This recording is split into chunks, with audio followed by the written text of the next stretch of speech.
तो पिछली वीडियोस अगर आपने देखी हैं तो उसमें कंपाउंड प्रोपोर्शन पार्ट 1 अवेलेबल है। तो अब हम पार्ट 2 में एक और एग्जांपल करेंगे सेम टॉपिक की। तो टॉपिक हमारे पास सेम ही है, compound proportion bye arrow method. तो उसके ये 8 रूल्स हैं जो कि मैंने लिस्ट डाउन कर दिए हैं। तो आप पढ़ने के लिए वीडियो को पॉज कर लें या समझने के लिए पिछली वीडियो को देखें। अब हम एक दूसरा सवाल करते हैं, उसकी तरफ मूव ऑन करते हैं। तो क्वेश्चन नंबर 2 है हमारे पास, 30 मशीन्स प्रोड्यूस 1000 स्क्रूज इन 100 आवर्स। ठीक है, 30 मशीनें हैं, 1000 स्क्रू प्रोड्यूस करती हैं 100 घंटों में। तो अगला जो हिस्सा है सवाल का, उसमें अब सवाल होगा हमारे पास कि क्या निकालना है हमने, कि how many screws can 24 machine produce in 60 hours. कि 24 मशीनें जब 60 घंटे काम करें तो कितने स्क्रूज बनाएंगी। तो पहला हिस्सा क्या था कि 30 मशीनें 1000 स्क्रूज बनाती हैं 100 घंटों में।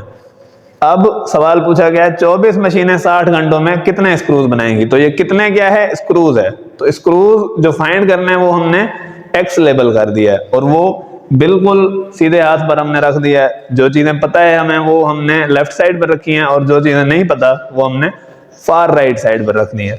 तो हमें मशीन्स का पता है, पहले हमें सवाल के हिस्से में गिवन है 30 मशीन्स, तो पहले हमने 30 मशीन लिख दिया।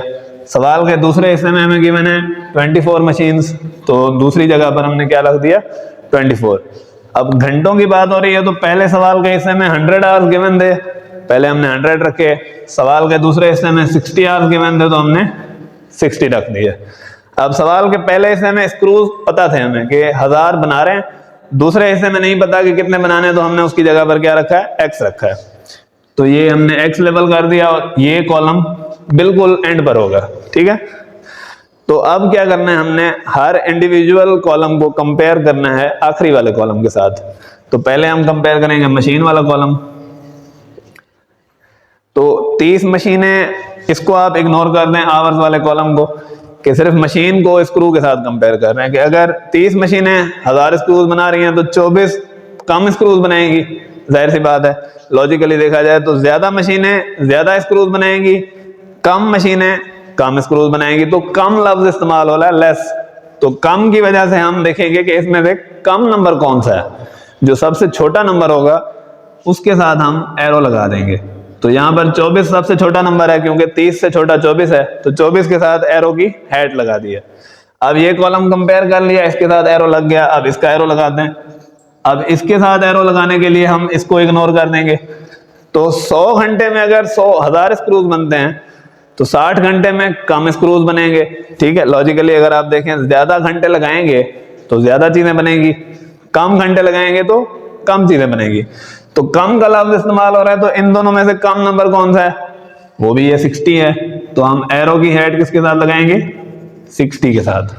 तो जब 60 के साथ एरो की हेड आ जाएगी, और इधर हमेशा एरो की हेड जो है वो एक्स के साथ होगी। ये आपने रूल देखा होगा यहाँ पे, rule number 3, X always gets head of the arrow. तो एक्स के साथ हमेशा एरो की हेड आएगी। ठीक है, तो अब एरोज लगा दिए हैं, अब हम इसको हल करने की कोशिश करेंगे। हल करने के लिए क्या है कि इस वाले कॉलम को हम पहले इधर ले आएंगे और x हमेशा न्यूमिनेटर में होगा। ये रूल नंबर 8 आप देखेंगे, hat value will be numerator. तो जिसके साथ हैट है वो हमेशा ऊपर आएगा, और ये हम रख लेते हैं। तो x को हम ऊपर लिखेंगे, ये देखेंगे आप कि x के साथ हैट थी तो x ऊपर आ गया। ठीक है, और 1000 के साथ नहीं है तो वो 1000 नीचे आ जाएगा।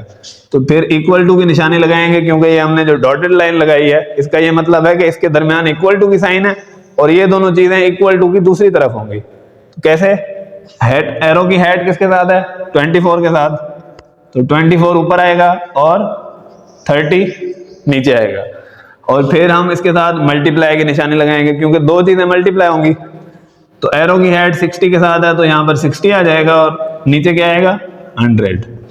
तो अब हम इसको x के लिए हल करेंगे। x के लिए हल करने का मतलब क्या है, x को अकेला छोड़ना है हमने। तो x के साथ अब क्या है, 1000 है, तो 1000 को हम दूसरी साइड ले जाएंगे।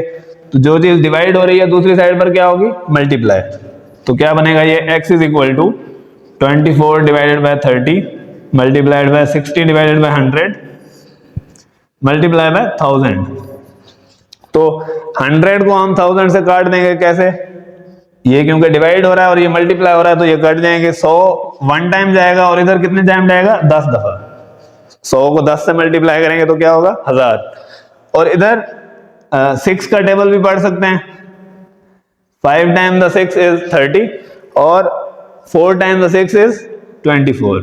ठीक है, और इसको अब हम एंड पे जो है सिंप्लीफाई कर लेंगे। क्या जवाब आएगा 4 divided by 5 multiply by 60 multiply by 10। अब हम 5 को भी इसके साथ कैंसिल आउट कर सकते हैं, तो 5 का टेबल कितने टाइम जाएगा 2 टाइम्स।